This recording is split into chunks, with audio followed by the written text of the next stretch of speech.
They told you to open up, so you did. You cracked open your ribcage and placed your heart, pulsing and warm, into her hands. You waited for her to cherish it the way they said she would. But she didn't. She recoiled. Worse, she smiled politely, tucked it away, and walked into the arms of a man who didn't bleed for her. And in that moment, something ancient inside you stirred. Not anger, not sorrow. It's drawn to gravity. The pull of something unshakable. A man not seeking permission to lead, but one who simply is the path. But a quiet, crawling suspicion. What if everything I was taught about love was wrong? You weren't taught love. You were domesticated, neutered, stripped of your wildness, and handed a script soaked in sugar and sacrifice. Be her listener, her healer, her home. And you obeyed, thinking virtue would be enough. When women don't dream of homes, a one who never once apologized for being hard to hold. He is not good, but he is grounded. They dream of storms. What no one dared to say, not your mother, not your mentors, not the soft-spoken therapist who taught you to express your needs, is that feminine desire is not drawn to safety. You believed love meant unveiling every truth, every weakness, every flicker of pain. He made her wonder. You crafted long texts. He offered silence, sharp enough to pierce her dreams. You thought confession was intimacy? But when you exposed your soul too early, she didn't lean in. She leaned away. Because what you thought was closeness, she felt as collapse. There's a reason she obsesses over the man who vanishes. It's the one who texts when he feels like it. You were not taught polarity. You were taught appeasement. And so you became the echo of her moods. You mirrored her softness. You drowned in her chaos. But she didn't want a mirror. She wanted a mountain. You gave her effort. He gave her energy. You tried to win her. Still you wonder why she chooses him. But this is not about him. This is about the law of nature. No one dares put into words. The feminine cannot surrender to a man she can move. And she will try to move you. She'll test you, tempt you, provoke you, not because she is cruel, but because her soul is looking for the edges of your spine. She wants to see if your core will hold when she storms, not because she hopes you will fail, but because some part of her needs you not to. Yes. What no one tells you. Her chaos is not an attack, it's an audition. It was in what you gave up.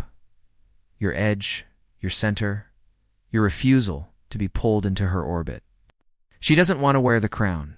She wants to see if you can carry it. And if you can't, she'll lead.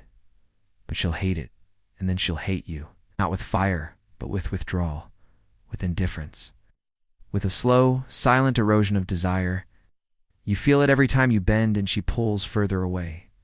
You feel it in her silence. In the way her eyes no longer linger. The man who doesn't need her to approve of him. The man who doesn't adjust himself like a costume to fit her expectations. You'll ask what you did wrong? The answer was never in what you did. She doesn't crave your heart on a platter. You're meant to become a world so compelling, she chooses to orbit it. Not out of obligation, not out of pity, but out of pull. She craves a man who walks through the world like he's already full, not full of arrogance, full of presence. She doesn't want your softness until she's tasted your steel. That's the gravity she remembers, and somewhere deep down you know this. So let me say what no one else will. You were never meant to chase her.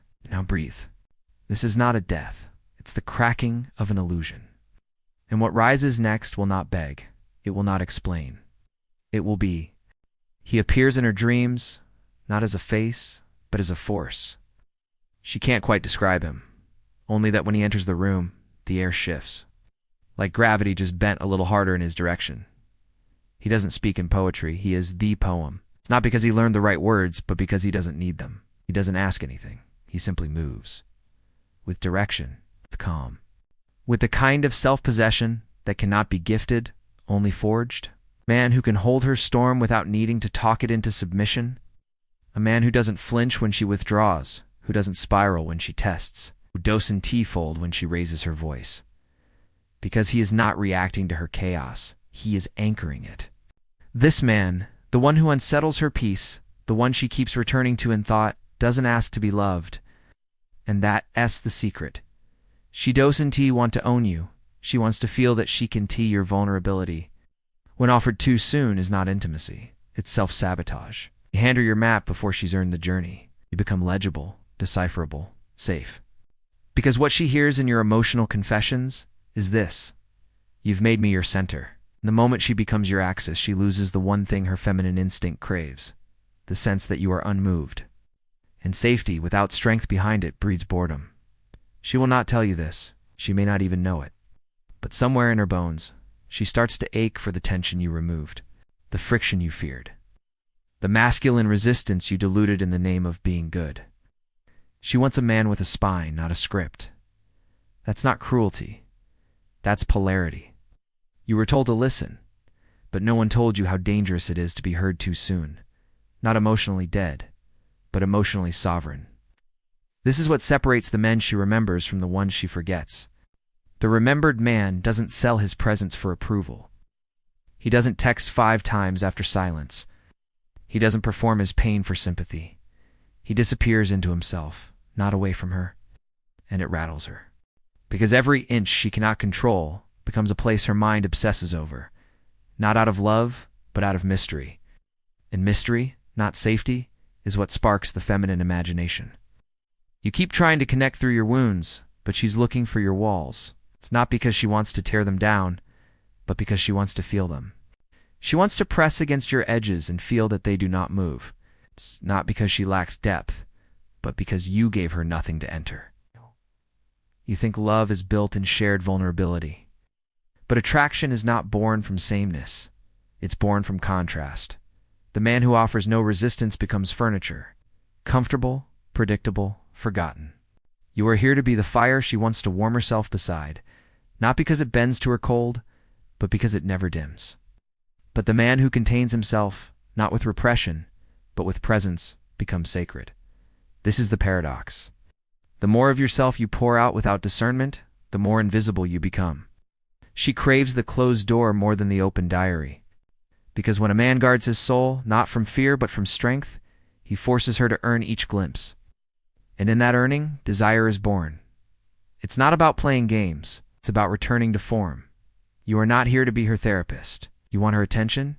Stop offering yours like it's free. Stop performing for it. You want her body? Then show her a man who knows his own, who walks into a room with such anchored energy that she questions her own center. Because here's the deepest truth you were never told.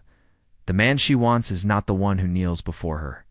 It's the one who makes her rise, not by domination, but by devotion to something bigger than her, and bigger than yourself.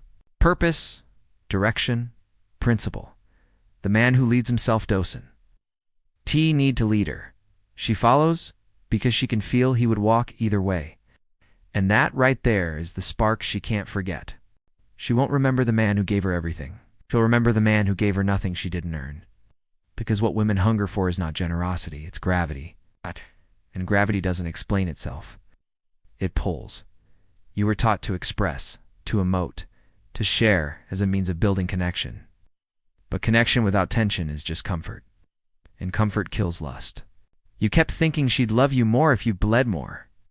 But every time you exposed your soul too soon, she didn't lean in. She leaned out. Not because she's heartless, but because your rawness wasn't anchored in strength.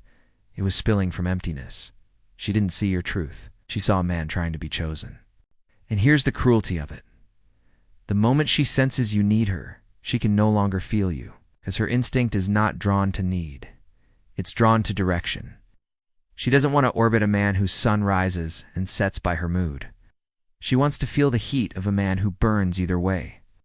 You think masculinity is control? It's containment. It's the unshakable axis around which the feminine can spin, not because she's weak, but because she is motion. And motion without form becomes chaos. When you give her all your love, all your time, all your access, before she's earned any of it, you rob her of the very experience that creates desire, the climb. And when there is no mountain to climb, there is no summit to respect. You keep trying to prove your worth to women? What you've never asked is, what if my worth isn't proved, but possessed? Not in ego, but in essence. The man who knows he's the prize doesn't act like it. He is it in how he moves, how little he reacts, how much he builds in silence. He's not aloof, He's alive with something deeper than her approval. This is what Calvin Reed meant, not to manipulate women, but to stop being manipulated by the lie that your love must be earned by effort. The truth. She doesn't want a man who needs her. She draws near. She wants a man who chooses her from a place of fullness. When she senses that your life is already radiant, that you're already held by mission, by mastery, by a vision larger than her, she doesn't run, not because you asked her to, but because something in her can't look away. That's not game. That's polarity. So no, don't hate women. Don't resent their tests, their withdrawals, their silence. Understand them. They're not punishments. They're proofs. Proofs that what you offer is real.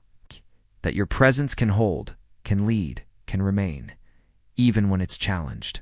Especially then. Because a woman does not want to be the man. She wants to trust that you are. So,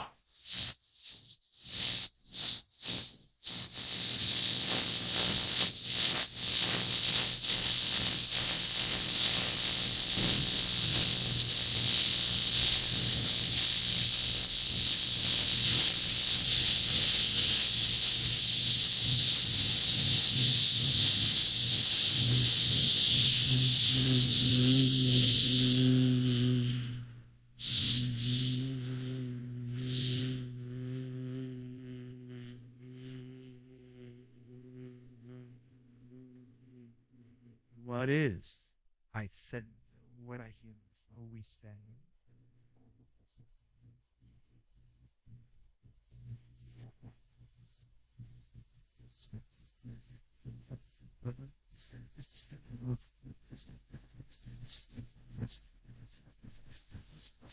Not to play hard to get, but to become hard to forget. Not because you said all the right things, but because you didn't need to say much at all. Be the man who stands without applause. Be the man who moves without seeking permission. Be the man who doesn't fear being alone, because his solitude is his sanctuary. And she will feel that. Not in your words, but in your witness. So build your edge. Guard your energy. Stop begging for the love you were meant to embody. And when you do, when you finally reclaim the parts of yourself you gave away in exchange for affection, you will see it. She doesn't want your soul. She wants your center. And when that center is unshakable, she will never forget your name. If this stirred something in you, let it reflect. Sit in it. And when you're ready, build. If this voice speaks to your shadow, share it with the men who need to wake from their sleep. And remember, you are not here to chase. You are here to choose.